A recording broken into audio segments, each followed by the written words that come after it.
Hello friends, তোমরা সবাই কেমন আছো? আশা করি খুব ভালোই আছো। আমিও খুব ভালোই আছি। তো আমি আবারও একটা ভিডিও নিয়ে তোমাদের সামনে চলে এসেছি। এটা হচ্ছে একটা শান্তিনিকেতন ট্যুরের একটা ভিডিও। তো শান্তিনিকেতনে গেছিলাম আমরা মেনলি এক্সিবিশন দেখতে। ওখানে আমাদের সেন্ট্রাল গভর্নমেন্টের আন্ডারে যে বিশ্বভারতী যে কলেজটা রয়েছে রবীন্দ্রনাথের তৈরি করা, তো ওই কলেজের এক্সিবিশন চলছিল, নন্দন মেলা যেটাকে বলে।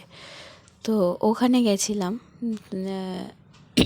ওখানে গিয়ে তো বিভিন্ন আরও অনেক ধরনের বিভিন্ন নতুন নতুন কাজবাজ দেখতে পাচ্ছি।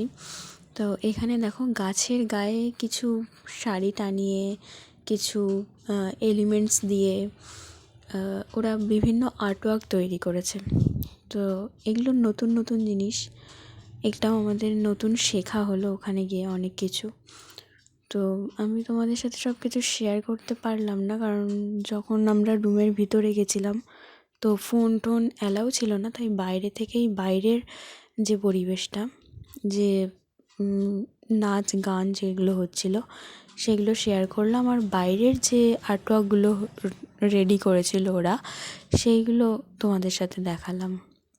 এখানে সেরামিক ডিপার্টমেন্টের রয়েছে, সেরামিক্সের এখানে হচ্ছে লাইভ পটারি স্টল দিয়েছিল এটা।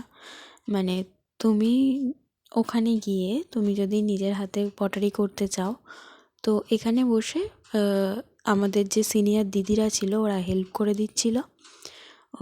তোমরা ওই পটারি নিজের হাতে বানাতে পারো। এটা হচ্ছে লাইভ পটারি একটা স্টল দিয়েছিল এখানে। আরও অনেক অনেক নতুন নতুন আইটেম আছে, তোমরা দেখতে থাকো।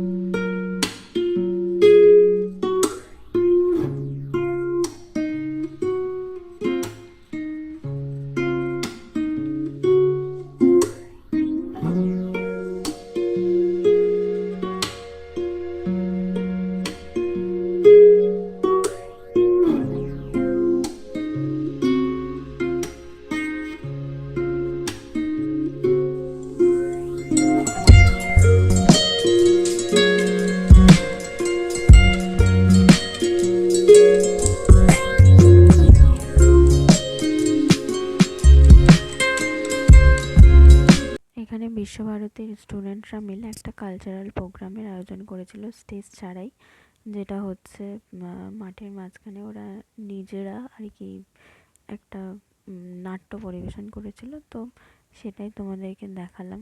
আর ভিডিওর শুরুতেই আমি একটা জায়গা দেখিয়েছি, যেটা হচ্ছে রবীন্দ্রনাথ ঠাকুরের উপাসনা গৃহ। ওটা এখন বিশ্বভারতীর স্টুডেন্টরা ওখানে প্রার্থনার জন্য ওই গৃহটাতে আর কি প্রার্থনা করে। তো ওটার বিশেষ করে নন্দন মেলার টাইমে, নন্দন মেলার এই মেলা কমপ্লিট হয়ে যাওয়ার পরের দিনই সকালবেলায় ওখানে আর কি বৈতালি হয়। তো আজকের মতন এটুকুই। তোমরা সবাই ভালো থেকো। আবার দেখা হবে কোনো একটা ভিডিওতে। টাটা।